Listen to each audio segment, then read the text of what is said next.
শিশুদের সফলতা ও সুস্থ মানসিকতা বিকাশে একটি পরিবারের কিছু মৌলিক নিয়মের ভূমিকা অত্যন্ত গুরুত্বপূর্ণ। একটি শিশুর ভবিষ্যৎ সুস্থ ও সুন্দর করতে একটি পরিবার অত্যন্ত গুরুত্বপূর্ণ ভূমিকা পালন করতে পারে। চলুন যে যাক একটি শিশুর সফলতার পেছনে পরিবারের কী কী গুরুত্ব রয়েছে। প্রথমত, পরিবারের মধ্যে শ্রদ্ধা অপরিহার্য। শুধু দয়া করা বা ধন্যবাদ বলাই নয়, বরং প্রতিটি সদস্যকে এমন হতে হবে যেন শ্রদ্ধার সঙ্গে তারা একে অপরের কথা শোনে। দ্বিতীয়ত, ভুল হওয়া এটিকে শেখার অংশ হিসেবে দেখা উচিত।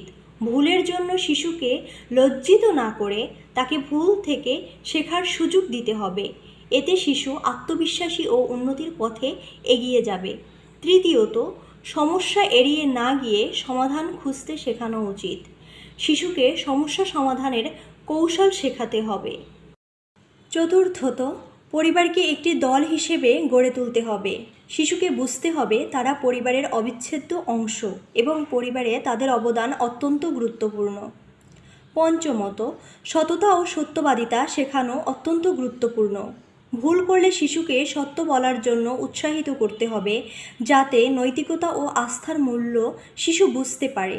এই 5টি নিয়ম পরিবারে প্রতিষ্ঠিত হলে শিশুদের মধ্যে আত্মবিশ্বাস, সহানুভূতি, সমস্যা সমাধানের দক্ষতা, দলগত কাজের অভ্যাস ও সততার মতো গুণাবলী বিকশিত হবে, যা তাদের ভবিষ্যৎ জীবনে সফলতা অর্জনে সহায়ক ভূমিকা পালন করবে।